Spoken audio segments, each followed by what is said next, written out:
Bro kabaddi சீசன்ல வந்து நம்ம தமிழ் தலாஸ் டீம் கிட்ட இருந்து எந்த ஒரு கம்பேக் எதிர்பார்த்தோமோ அந்த ஒரு கம்பேக் இப்ப வந்தாச்சு. யூபியோட டீமை ஒன் சைடா வச்சு செஞ்சு விட்டாங்க நம்ம தமிழ் தலாஸ் டீம். போன மேட்ச் நம்ம டீம்ல யாராலையும் ஒழுங்கா ப்ளே பண்ண முடியல, நம்ம டீமை வச்சு செஞ்சாங்க யூபியோட டீம். அதுக்கு பதிலடி அடுத்த போட்டியிலே தமிழ் தலாஸ் டீம் தரமான பதிலடியை கொடுத்து யூபியோட டீமை சாவடிச்சாச்சு. இத்தனைக்கும் இந்த மேட்ச்ல நரேந்தர் கொண்டெல்லாம் ஃபர்ஸ்ட் ஹாஃப்ல ஓரளவுக்கு நல்லா ப்ளே பண்ணிட்டு இருந்தாரு. அதுக்கப்புறம் அவருக்கு ஒரு இன்ஜுரி ஏற்பட்டுச்சு. இதுக்கப்புறம் யார் தான் நம்ம டீமை காப்பாற்ற போறா, அவ்வளவுதான் முடிஞ்சு போச்சு, பிளே ஆஃப்லாம் வாய்ப்பு இல்லை அப்படிங்கிற மாதிரி கமெண்ட்ரியில இருக்கிறவங்களே சொல்ல ஆரம்பிச்சிட்டாங்க. எல்லா தமிழ் தலாஸ் டீம் ஃபேன்ஸும் அந்த ஒரு நிமிஷத்துல தலையில கையை வச்சுட்டு உட்காந்துருப்பாங்க. இப்படிதான் சீசன் 9ல பவன் போனாரு, அடுத்து சாகர் போனாரு, இப்போ நம்ம நரேந்தர் கண்ட அளவுக்கு இப்படி ஆயிடுச்சு அவ்வளவுதான் அப்படிங்கிற மாதிரி முழிச்சுக்கிட்டு இருந்திருப்பீங்க. நிறையவே டிவி ஆஃப் பண்ணிட்டு க்ளோஸ் பண்ணிட்டு போயிருப்பீங்க. பட் அங்கதான் ஒரு ஹீரோ உருவானாரு. நம்ம தூத்துக்குடி மாவட்டத்தை சேர்ந்த நம்ம மாசான முத்து கபடி களத்துல இறங்கி மரண சம்பவம் பண்ணி ஒரு தமிழனா தமிழ் தலாஸ் டீமை காப்பாத்திருக்காரு மனுஷன். நம்ம மாசான முத்துவால என்ன பண்ண முடியும், அவர்கிட்ட என்ன ஸ்கில் இருக்கு, அவர் எப்படிப்பட்ட பிளேயர் அப்படிங்கிற எல்லாமே நமக்கு நல்லாவே தெரியும். பட் இருந்தாலும் மேட்ச்ல அவருக்கு கிடைச்ச சான்ஸ் அவரால் பெருசாக யூஸ் பண்ணிக்க முடியல. செட் ஆகிறதுக்கு கொஞ்சம் டைம் எடுத்துக்கிட்டு இருந்தாரு. பட் இந்த மேட்ச்ல சூப்பராக ப்ளே பண்ணி தரமான கம்பேக் கொடுத்துட்டாரு அவரும். அண்ட் தமிழ் தலாஸ் டீமுக்கும் கம்பேக் கொடுக்க வச்சிருக்காரு. இதற்கப்புறம் கண்டிப்பா ஸ்டார்டிங் செவன்ல மாசான முத்துக்குன்னு ஒரு இடம் இதுக்கப்புறம் இருக்கதான் செய்ய போகுது. கண்டிப்பா அதை நிரப்பிட்டாருங்க. ஏன்னா அவர் கொடுத்த பர்ஃபார்மன்ஸ் அப்படி எடுத்தது 6 பாயிண்ட் தாங்க. பட் அந்த 6 பாயிண்ட் எவ்வளவுக்குள்ள இம்பார்ட்டன்டான பாயிண்ட் அப்படிங்கிறது மேட்சை பார்த்து அவங்களுக்கு தெரியும். ஒரு சூப்பர் ரைட் போட்டு அந்த 5 பாயிண்ட் எடுத்துட்டு பாருங்க. அந்த இடத்துல அவ்வளவுதான், அப்படியே ஒரு கூஸ் பம்ப் சேரிச்சு பாருங்க. இந்த சீசன்ல வின்னே வராம காஞ்சி போய் என்னடா விளையாட்டு விளையாடுறீங்க அப்படிங்கிற மாதிரி தமிழ் தலாஸ் டீமை கழிவுகளே ஊத்திட்டு இருந்தோம். இது விளங்காத போல இனிமேல் நான் மேட்சே பார்க்க மாட்டேன் அப்படிங்கிற சிச்சுவேஷன்ல இருக்கிறப்ப நம்ம மண்ணை சேர்ந்த ஒரு பிளேயர் வந்து அங்கே சூப்பர் ரைட் போட்டு 5 பாயிண்ட் எடுத்துட்டு வந்து அந்த ஒரு மூமெண்ட் இருக்க நிறைய பேர் அந்த இடத்துல கத்தி வீட்டில் செருப்படிலாம் வாங்கியிருப்பீங்க.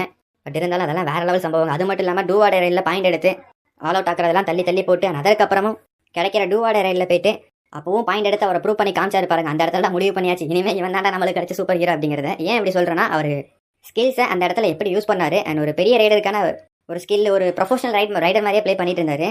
அவர் போடுற ஜம்பாக இருக்கட்டும் சரி, அண்ட் போனஸ் போடுற ஸ்கில்ஸாக இருக்கட்டும் சரி, எல்லாமே பிரமாதமாக இருக்குது. குறிப்பாக அந்த ஜம்பெல்லாம் பார்த்தீங்கன்னா அது பண்ணுறது பெருசு கிடையாது. பட் அந்த ஜம்பை அந்த லாபி கிட்ட ஜம்ப் பண்ணும்போது நம்ம லேண்டிங்கை கரெக்டாக பார்க்கணும். அண்ட் வெளியவும் பேரக்கூடாது. அதே சமயம் டிஃபெண்டர்ஸையும் கரெக்டாக மார்க் பண்ணி மிட் லைன் பக்கம் போகணும்.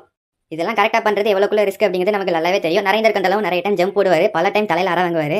பவன் ஷராவத்து அந்த இடத்துல நிறைய மிஸ்டேக்லாம் பண்ணுவார். பட் அந்த இடத்துல மாசான முத்து பண்ண ஜம்ப் இருக்குது. அதுவும் அந்த சிச்சுவேஷனில் அவ்வளோக்குள்ள ஒரு ப்ரெஷரான சிச்சுவேஷனில் அப்படி பண்ணுறாருனா அவர்கிட்ட எவ்வளோ டேலண்ட் இருக்குது அப்படிங்கிறத நம்ம அங்கேயே பார்த்துக்கலாம்.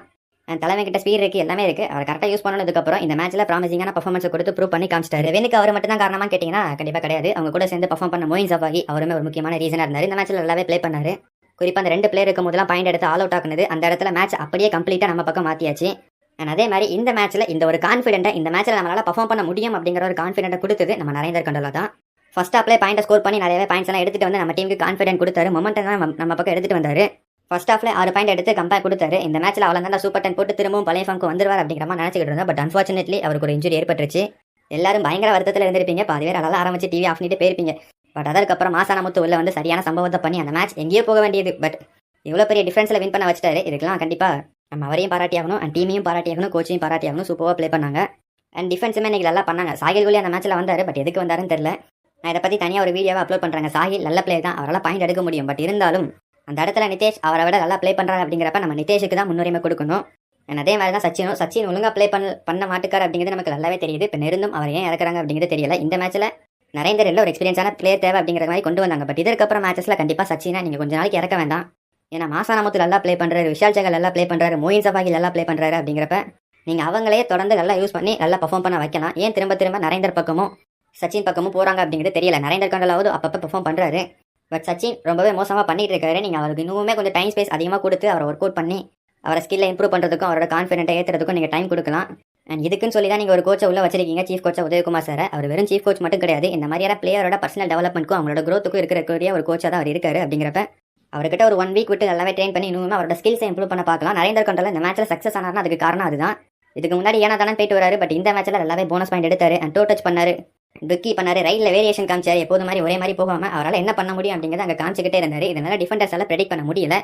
இதை தான் நம்ம சச்சினும் பண்ணணும். நரேந்தர் அதை பண்ணி இந்த மேட்ச்சில் ஓரளவுக்கு கம்பேக் கொடுத்துட்டாரு. ஃபர்ஸ்ட் ஹாஃப்ல 6 பாயிண்ட் எடுத்து மாஸ் பண்ணிட்டாரு. ஸோ இதே மாதிரி சச்சினுக்கும் ஒரு ரெஸ்ட் கொடுத்து அவரை பர்ஃபார்ம் பண்ண வைக்கணும். அண்ட் இதே மாதிரி மற்ற டிஃபென்ஸை பற்றி பார்த்தோன்னா அபிஷேக் இதே மாதிரி வெளியே உட்கார வச்சுட்டு இன்னைக்கு ரோனக் எடுத்துட்டு வந்தாங்க. அண்ட் அவருமே சூப்பராக ப்ளே பண்ணாரு ரோனக்.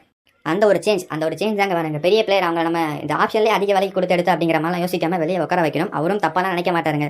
அவர் டீமுக்கு என்ன தேவையோ அதை அவர் கரெக்டாக பண்ணக்கூடிய ஒரு பிளேயராக தான் இது வரைக்கும் இருந்திருக்காரு. சாகில் விலியா தேவையில்லை, அபிஷேக் தேவையில்லை, சச்சின் தேவையில்லை. இந்த 3 பேர்த்தையும் பெஞ்சில் உட்கார வச்சுட்டு நிதேஷ், ரோனக், ஆஷிஷன் இந்த மாதிரியான பிளேயர்ஸை நம்ம ட்ரை பண்ணணும். அண்ட் மாசான முத்தையும் அதுக்கப்புறம் ரெகுலராக யூஸ் பண்ணணும். நரேந்தரோட இன்ஜுரி எப்படி இருக்குது அப்படிங்கிறது தெரியல. இப்போ பிரஸ் மீட் நடக்கும், அதில் என்ன சொல்கிறாங்கன்னு பார்த்துட்டு அடுத்து நான் அப்டேட் பண்ணுறேன். ஓகே, தேங்க்யூ ஃபார் வாட்சிங்.